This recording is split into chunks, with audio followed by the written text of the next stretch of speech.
নমস্কার বন্ধুরা, শ্রাবণী রান্নাঘরে আপনাদের সবাইকে স্বাগত জানিয়ে আমি প্রতিদিনের মতো আবারও আজকের একটা রান্নার ভিডিও নিয়ে আপনাদের সামনে চলে এসেছি। আজকের আমি আপনাদের থোড় দিয়ে একটা ইউনিক রেসিপি বানিয়ে দেখাবো। আশা করি আপনাদের ভালো লাগবে। তার জন্য কিন্তু আমার পুরো ভিডিওটা আপনাদের দেখতে হবে। আর দেখা শুরু করার আগে একটা লাইক দেবেন, সুন্দর একটা কমেন্ট করবেন আর শেয়ার করতে ভুলবেন না। তাহলে চলুন আজকের আমি থোড় দিয়ে কি বানিয়েছি সেটা আপনারা একবার দেখে নিন। রান্নাটা করার জন্য প্রথমে আমি এখানে দেখুন গ্যাসটা অন করে একটা ফ্রাই প্যান বসিয়ে দিয়েছি। এইবার আমি এর মধ্যে দিয়ে দেব প্রথমে 1 মুঠো মতো মটর ডাল। মটর ডালটা কিন্তু যেহেতু আমি এখানে ধোবো না, সেই জন্য কিন্তু একটা পরিষ্কার সুতির কাপড় দিয়ে খুব ভালোভাবে মুছে নিয়েছি। ডালটা কিন্তু প্রথমে খুব ভালোভাবে মুছে নেবেন, তার কারণ ডালটা বাইরে থেকে আনা হয় আর ডালের মধ্যে অনেক রকম নোংরা থাকতে পারে, তাই কিন্তু ডালটা অবশ্যই করে মুছে নেবেন। এবারে গ্যাসটাকে লোতে দিয়ে একদম ডালটাকে সুন্দর করে মচমচে করে একটু ভেজে নিতে হবে। আপনারা তো থোড় দিয়ে অনেক রকম রেসিপি খেয়েছেন, তবে এইভাবে একবার থোড়টা বানিয়ে দেখবেন, আশা করি আপনাদের সবারই ভালো লাগবে।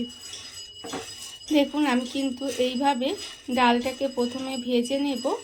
আর আমি প্রতিদিনের মতো আপনাদের একটা কথাই বলবো যে প্লিজ আমার ভিডিওটা আপনারা টেনে টেনে দেখবেন না, পুরো ভিডিওটা দেখুন, আশা করি আপনাদের ভালো লাগবে।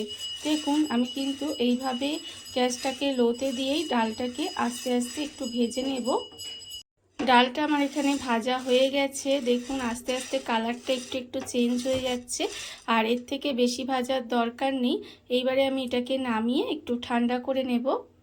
ডালটা আমি ঢেলে একটু ঠান্ডা হতে দিয়েছি। আর অন্যদিকে দেখুন ফ্রাই প্যানের মধ্যে আবারও কিন্তু একটু সর্ষের তেল দিয়ে দিয়েছি, তার কারণ রান্নাটা আমি এখানে সর্ষের তেলেই করব। তেলটা আমার এখানে গরম হয়ে গেছে।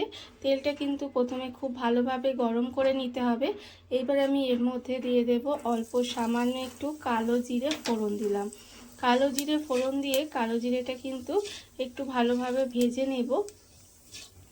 কালো জিরেটা একটু ভেজে নিয়ে এবার আমি এর মধ্যে দিয়ে দেব 3 কোয়া মতো এখানে রসুন আমি একেবারে কুচি কুচি করে রেখেছি, সেই রসুনটা দিচ্ছি। আর তার মধ্যে একটা কাঁচা লঙ্কা কুচি করে রেখেছিলাম, সেই কাঁচা লঙ্কাটাও দিয়ে দেব। এবার এই কালো জিরে, রসুন আর কাঁচা লঙ্কাটাকে একটু সময় নিয়ে ভালো করে ভেজে নিতে হবে, যাতে এর যে একটা কাঁচা গন্ধ থাকে সেটা চলে যায়। এইভাবে এটা একটু কিন্তু আমি ভেজে নেব। আর আমার চ্যানেলে নতুন বন্ধু, পুরনো বন্ধু সবাইকেই বলছি আমার তরফ থেকে অনেক অনেক ভালোবাসা।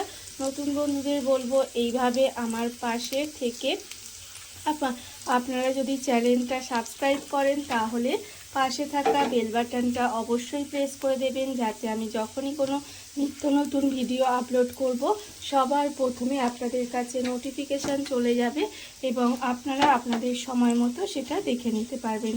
আর পুরনো বন্ধুদের বলছি এইভাবে আমার পাশে থাকার জন্য আপনাদের অসংখ্য অসংখ্য ধন্যবাদ জানাই। দেখুন এবার কিন্তু আমি রসুন, কালো জিরে আর কাঁচা লঙ্কাটা একটু সময় ভেজে নিয়েছি। যখন ওইটা কাঁচা গন্ধটা চলে গেছে, একটু লাল লাল হয়ে গেছে, তখন আমি ওর মধ্যে দিয়ে দিয়েছি থোড়টা কিন্তু আমি এইভাবে একটু লম্বা লম্বা করে কেটে রেখেছিলাম, সেই থোড়টা আমি এখানে দিয়ে দিয়েছি। দিয়ে এবার খুব ভালোভাবে একটু মিশিয়ে নিচ্ছি। মিশিয়ে নিয়ে এর মধ্যে এখন আর আমি কিছুই দেবো না, ঢাকা দিয়ে এটাকে একটু রান্না হতে দেব। ঢাকা দিয়ে আমি এটা বেশ কিছুক্ষণ এইভাবে রান্না হতে দিয়েছিলাম। দেখুন এর ফলে কিন্তু থোড়টা অনেকটাই নরম হয়ে গেছে। এইবার এটাকে আবারও একটু সময় এইভাবে উল্টিয়ে পাল্টিয়ে দেব। দিয়ে এবার এর মধ্যে দিয়ে দেব আমি এখানে আমি রেখেছি দেখুন আন্দাজ মতো নুন, আর দেব আমি এখানে হলুদের গুঁড়ো। এবার আমি এর মধ্যে দিয়ে দেব সামান্য একটু লঙ্কার গুঁড়ো, কারণ কাঁচা লঙ্কা কুচি দিয়েছি। আর আপনারা কতটা ঝাল খাবেন সেটা বুঝে কাঁচা লঙ্কা বা গুঁড়ো লঙ্কাটা ব্যবহার করবেন। আর দেব এখানে অল্প সামান্য একটু চিনি, তার কারণ এটা চিনি দিলে তবে কিন্তু খেতে বেশি ভালো লাগবে, একটু চিনি অবশ্যই দেবেন। দিয়ে আবারও কিন্তু এটা খুব ভালোভাবে মিশিয়ে দেব। এটাকে কিন্তু এইভাবে আবারও একটু সময় ভালো করে মিশিয়ে দিতে হবে, যাতে মশলাগুলো সমস্ত থোড়ের মধ্যে মিশে যায়।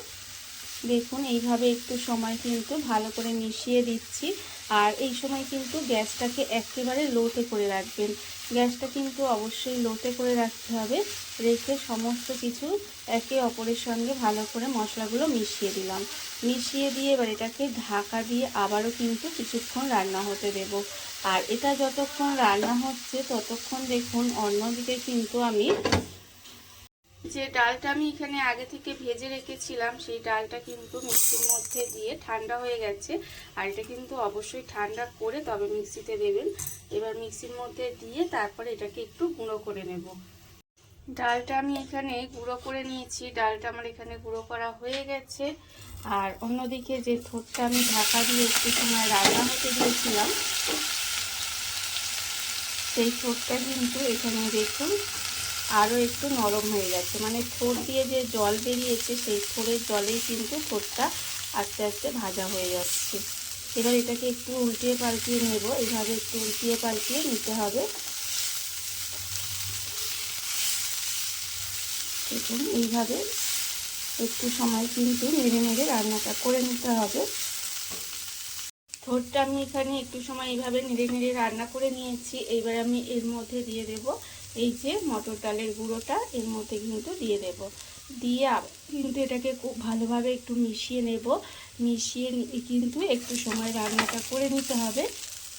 মটর ডালের গুঁড়োটা দিয়ে কিন্তু এইভাবে দেখুন খুব ভালোভাবে মিশিয়ে আরও কিছুটা সময় রান্না করে নিয়েছি। আর থোড় কিন্তু একেবারে ভাজা হয়ে গেছে। আমার মটর ডালের গুঁড়ো দিয়ে থোড় ভাজা একেবারে রেডি। এইবারে আমি গ্যাসটা ডালের গুঁড়োটা দিয়ে কিন্তু একটু সময় এইভাবে একটু রান্নাটা করে নিতে হবে, তাহলেই কিন্তু রান্নাটা হয়ে যাবে। আর আমার এখানে রান্না হয়ে গেছে।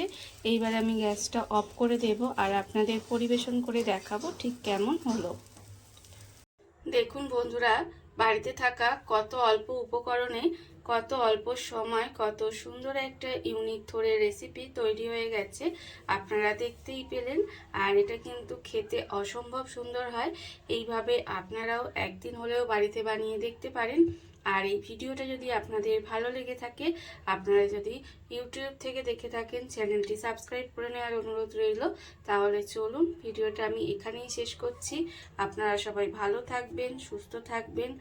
আবারও হাজির হব নতুন কোনো রান্না নিয়ে।